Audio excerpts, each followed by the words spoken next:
Governor Ron DeSantis has taken another step towards challenging Donald Trump for president in 2024.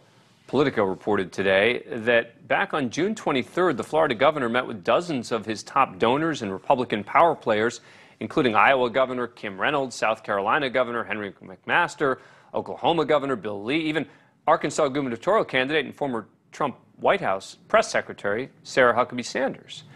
His team officially called the gathering a, quote, lightly scheduled event, as a chance to connect his key donors and politicians who share the governor's political priorities.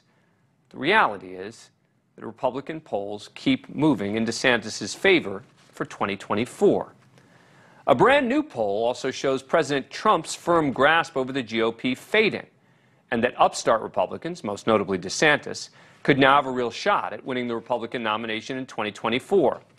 Since 2016, former President Trump has been considered untouchable in GOP presidential politics.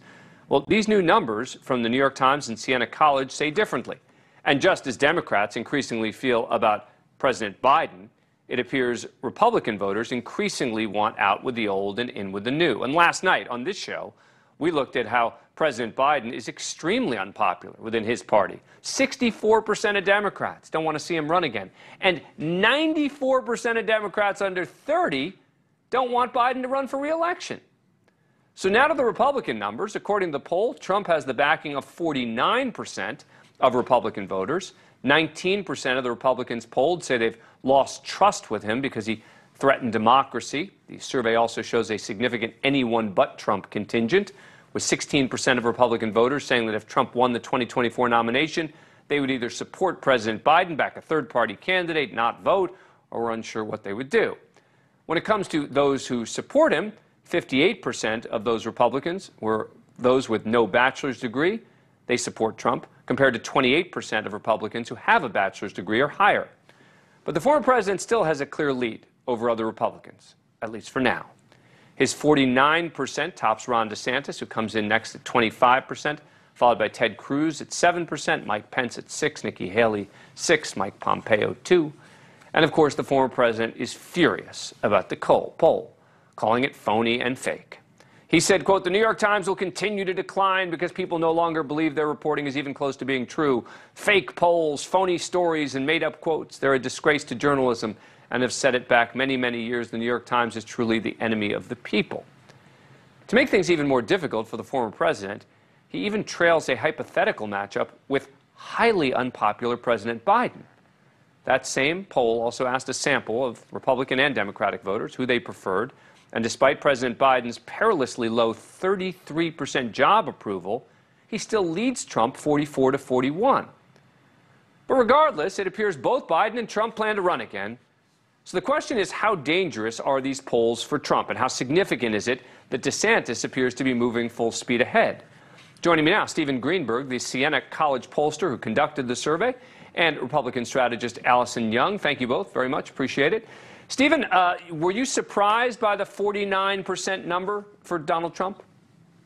I wasn't shocked. I was a little surprised that it had fallen below 50, although I should point out that 49% is among all voters who plan on voting in a Republican primary. Just among Republicans alone, he gets 56%. So the 49% likely voters, but in both cases you're talking about Republicans, right? 56% Republicans on the whole, 49% of people who plan on voting in Republican primary. Exactly. And what about the 25% for DeSantis? It does seem, while that seems like a distant second, it's also the trajectory that DeSantis has been on, which is up and up. Well, and you have to take a step back and look at Ron DeSantis' overall favorability rating with voters. Among all voters, he's underwater, as are Biden and Trump, as we know. 34% of Americans have a favorable view of DeSantis, 39% have an unfavorable view.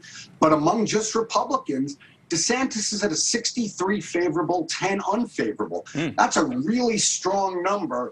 And the fact that he gets 25% in that horse race compared to, let's say, Pence, Haley, some of the others, Cruz, who are all in single digits, that really does show that he's broken away from the pack, at least at the moment.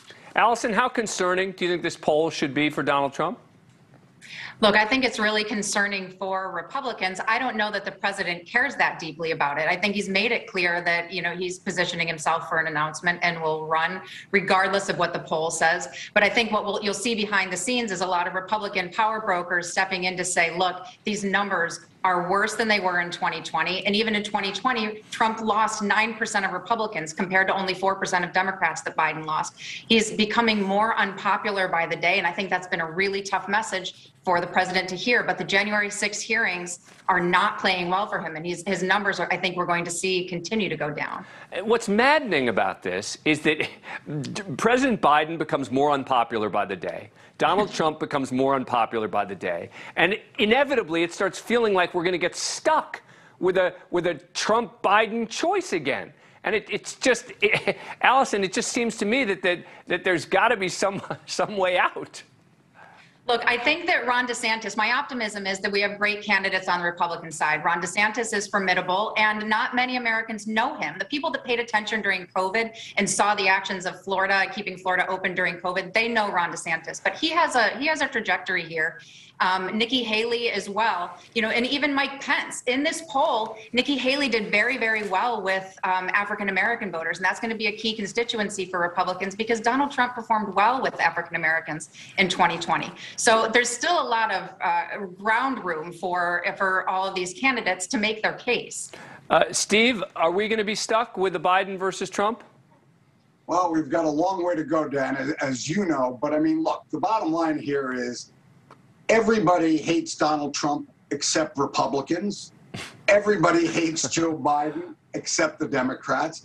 Right now, it's the independents who dislike both of these candidates, both of these presidents, one former, and they're the ones who are sending both of them into really low polling numbers. And also it's the young people, because as I pointed out it before, 94% of Democrats under 30, and in your poll, 64% of primary voters under 35 would not vote for Trump in a primary.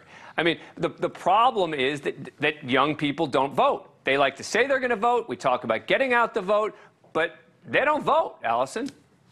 Well, it's interesting to note, though, that younger voters, and they were saying under 35, I think that's true about really young voters, first-time voters, millennials, don't typically vote. But younger voters, those college-educated under 35, those younger Republicans that voted for Biden would choose DeSantis. So I think we're going to start to see more polling in these different matchups. And then also remember that President Trump is 76, President Biden is 79. We're going to start to see a lot more about age as the next 2 years come by. I think that this recent information is very good news for Ron DeSantis. It is bad news for former President Trump, but we shall see. Steve Greenberg and Allison Young, thank you. Thanks. Thank you for watching. Go to NewsNationNow.com to find NewsNation on your cable provider. And don't forget to click the red subscribe button below to get more of NewsNation's fact-driven, unbiased coverage.